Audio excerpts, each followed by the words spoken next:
morning, everyone. Thank you for joining me on this Monday, the first week of Easter. As you can see, everything has changed. The Paschal candle, the new Paschal light is here with us. The vestments have all changed to white as we begin the next 50 days celebrating this season of Easter. Please join me as we celebrate this special day with the Liturgy of the Word. In the name of the Father, and of the Son, and of the Holy Spirit, amen. Grace of our Lord Jesus Christ, the love of God, and the communion of the Holy Spirit be with you all and with your spirit. My brothers and sisters, to prepare ourselves to hear the word of the Lord proclaimed in our midst, let us first call to mind our sins.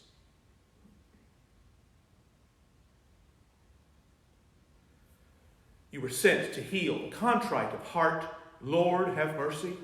Lord, have mercy. You came to call sinners. Christ, have mercy. Christ, have mercy. You are seated at the right hand of the Father to intercede for us. Lord, have mercy. Lord, have mercy. May Almighty God have mercy on us, forgive us our sins, and bring us to everlasting life. Amen. Let us pray.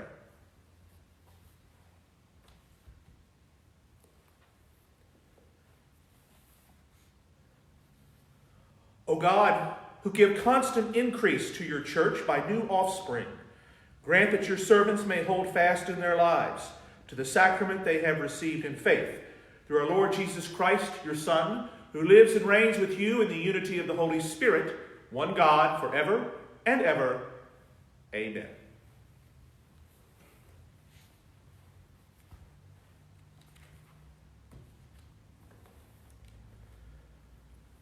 A reading from the Acts of the Apostles. On the day of Pentecost, Peter stood up with the 11, raised his voice, and proclaimed, "You who are Jews, indeed all of you staying in Jerusalem, let this be known to you, and listen to my words. You who are children of Israel, hear these words. Jesus the Nazarene was a man commended to you by God with mighty deeds, wonders, and signs, which God worked through him in your midst, as you yourselves know. This man, delivered up by the set plan and foreknowledge of God, you killed, using lawless men to crucify him. But God raised him up, releasing him from the throes of death, because it was impossible for him to be held by it. For David says of him, I saw the Lord ever before me. With him at my right hand I shall not be disturbed. Therefore my heart has been glad, and my tongue has exulted. My flesh too will dwell in hope, because you will not abandon my soul to the netherworld, nor will you suffer your Holy One to see corruption. You have made known to me the paths of life. You will fill me with joy in your presence." My brothers, one can confidently say to you about the patriarch David that he died and was buried, and his tomb is in our midst to this day. But since he was a prophet and knew that God had sworn an oath to him that he would set one of his descendants upon his throne, he foresaw and spoke of the resurrection of Christ, that neither was he abandoned to the netherworld, nor did his flesh see corruption. God raised this Jesus. Of this we are all witnesses. Exalted at the right hand of God, he poured forth the promise of his Holy Spirit, that he received from the Father, as you both see and hear. The word of the Lord. Thanks be to God. Keep me safe, O God, you are my hope. Keep me safe, O God, you are my hope. Keep me, O God, for in you I take refuge. I say to the Lord, my Lord are you, O Lord, my allotted portion and my cup. You it is who I hold my fast, my lot. Keep me safe, O God, you are my hope. I bless the Lord who counsels me. Even in the night, my heart exhorts me. I set the Lord ever before me. With him at my right hand, I shall not be disturbed. Keep me safe, O God, you are my hope. Therefore, my heart is glad, and my soul rejoices. My body too abides in confidence, because you will not abandon my soul to the netherworld, nor will you undergo your faithful one to endure corruption. Keep me safe, O God, you are my hope. You will show me the path to life. Fullness of joys in your presence, the delights at your right hand forever. Keep me safe, O God, you are my hope. Alleluia, alleluia, alleluia, alleluia. This is the day the Lord has made. Let us rejoice and be glad in it. Alleluia, alleluia, alleluia, alleluia. The Lord be with you and with your spirit. A reading from the Holy Gospel according to Matthew. Glory to you, O Lord. Mary Magdalene and the other Mary went away quickly from the tomb, fearful yet overjoyed, and ran to announce the news to his disciples. And behold, Jesus met them on the way and greeted them. They approached, embraced his feet, and did him homage. Then Jesus said to them, "Do not be afraid. Go tell my brothers to go to Galilee, and there they will see me." While they were going, some of the guard went into the city and told the chief priests all that had happened. The chief priests assembled with the elders and took counsel. And they gave a large sum of money to the soldiers, telling them, "You are to say, 'His disciples came by night and stole him while we were asleep.' And if this gets to the ears of the governor, we will satisfy him and keep you out of trouble." The soldiers took the money and did as they were instructed. And this story has circulated among the Jews to the present day. The Gospel of the Lord. Praise to you, Lord Jesus Christ. In many respects, the Gospel reading we heard today is what you might call the expanded version, extended version, like Peter Jackson's Lord of the Rings trilogy had 3 different versions put out later with considerable amount of added material put into it. This is kind of the way the Gospel is from our Sunday readings. The first portion of the Gospel is exactly the same as the Gospel that was proclaimed at the Easter Vigil, which I proclaimed at the cathedral this past Saturday evening. It's the second portion of that, the resurrection with the appearance of the angel and the unsealing of the tomb, which Mary Magdalene and the other Mary witnessed, is the first portion of that. But the second portion of today's Gospel is something that we don't generally hear. It's only through these daily readings that we get it, but you have to understand too, we are hearing from Matthew's Gospel. And Matthew is very much a Jewish-oriented Gospel. As you can see, the very last line is, "The story has persisted and circulated among the Jews to this present day." This is Matthew basically going ahead and what we would call a counterpunctal in the homiletic terms. It's like a balloon that's in your way. You cannot speak on an issue while this thing is still out there. You have to pop it and get it out of the way. That's what Matthew's doing here. Because you have to understand, too, that this story about the bribery of the guards is very clear that this is an orchestrated attempt by the world to undermine and put aside the person of Jesus Christ. You might notice the one line, it says, "If the governor hears about this, we will keep you out of trouble." For Roman centurions, sleeping on duty did carry with it a penalty of death. So it had to be a large sum in order to get the guards' attention here.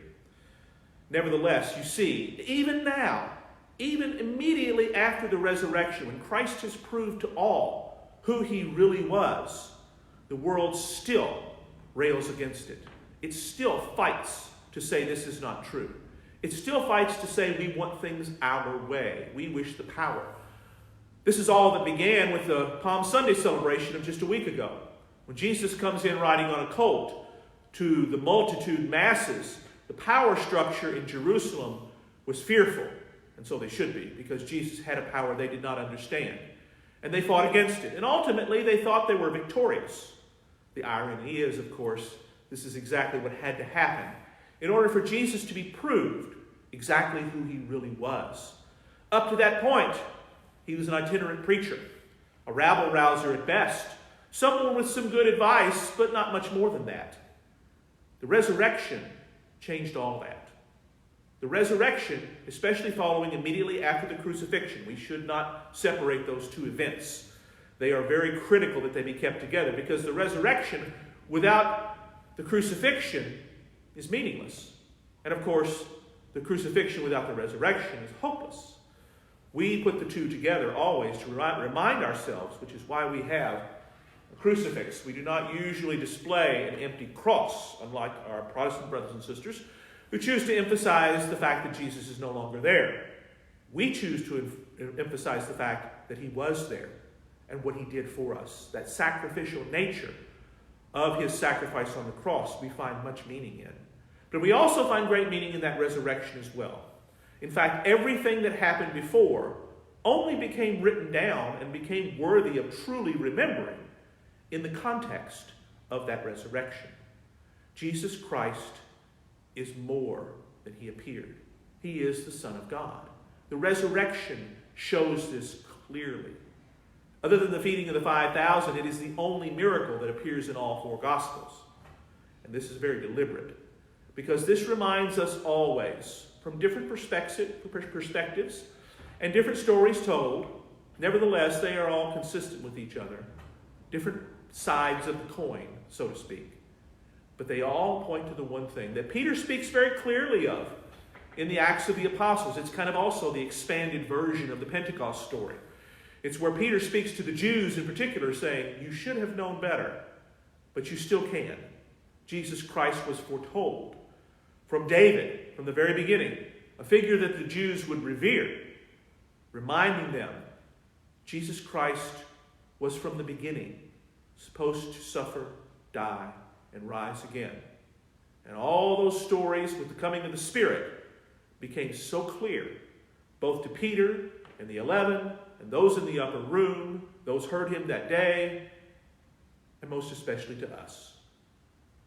In this time of difficulty, it is often easy or tempting to withdraw our hope, to realize and forget to realize that hope is still here, that our desert will bloom, things will change, and that which we suffer now, that which we must go through, is finite.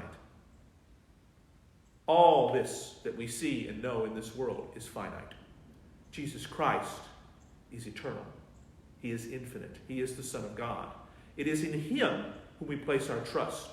Today, this week, and all these 50 days of Easter, let us remember that Jesus Christ is our Savior. He is the Lord. It is he who we follow. And it is he who will see us through all difficulties, no matter how hard they may seem. He is indeed with us.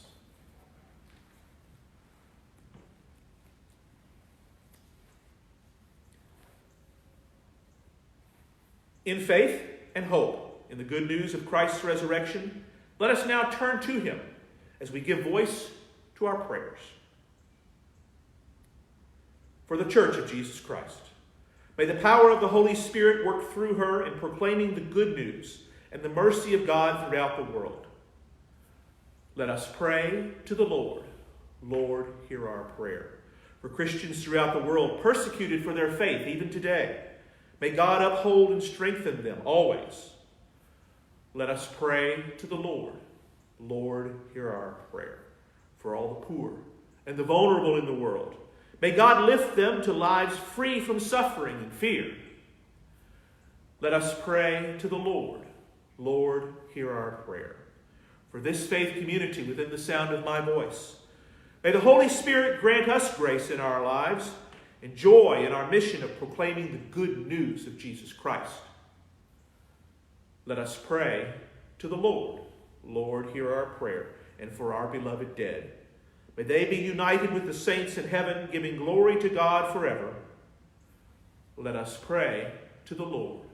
Lord, hear our prayer. Heavenly Father, confident in your mercy and filled with faith and hope in the promise of Easter joy, We ask you to hear our prayers, most especially in this time of pandemic, when we need you oh so much.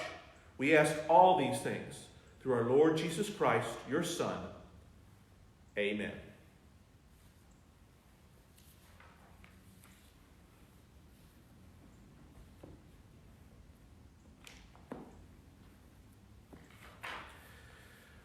At the Savior's command, and formed by divine teaching, we dare to say, Our Father, who art in heaven, hallowed be thy name.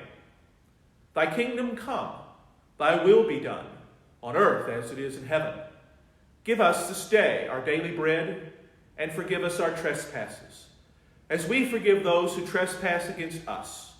And lead us not into temptation, but deliver us from evil. Deliver us, Lord, we pray, from every evil. Graciously grant peace in our days, that by the help of your mercy we may always be free from sin and safe from all distress, as we await the blessed hope and the coming of our Savior, Jesus Christ. For the kingdom, the power, and the glory are yours, now and forever. Lord Jesus Christ, who said to your apostles, Peace I leave you, my peace I give you. Look not on our sins, but on the faith of your church, and graciously grant her peace and unity in accordance with your will, who live and reign forever and ever. Amen. The peace of the Lord be with you and your families always, and with your spirit. Let us offer to each other the sign of peace.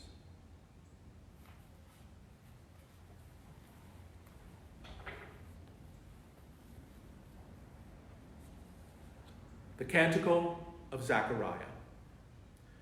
Through the tender compassion of our God, the dawn from on high shall break upon us.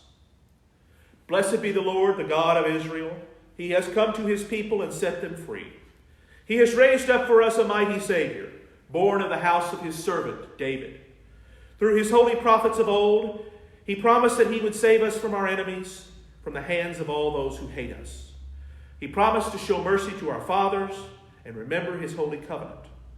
This was the oath he swore to our father Abraham, to set us free from the hands of our enemies, free to worship him without fear, holy and righteous in his sight all the days of our lives. You, my child, shall be called the prophet of the Most High, for you will go before the Lord to prepare his way, to give his people knowledge of salvation by the forgiveness of their sins. In the tender compassion of our Lord, the dawn from on high shall break upon us, to shine on those who dwell in darkness and the shadow of death, and to guide our feet into the pathways of peace. Glory to the Father, and to the Son, and to the Holy Spirit, as it was in the beginning, is now, and will be forever. Amen. Let us pray. Lord, fill our hearts with love as morning fills the sky. By living your law, may we have your peace in this life and endless joy in the life to come. We ask this through our Lord Jesus Christ, your Son, who lives and reigns with you in the Holy Spirit, one God, forever and ever. Amen. The Lord be with you and with your spirit. May Almighty God bless you all. Father, Son, and Holy Spirit. Amen. Remain in peace, glorifying the Lord by your life. Alleluia, alleluia. Thanks be to God. Alleluia, alleluia.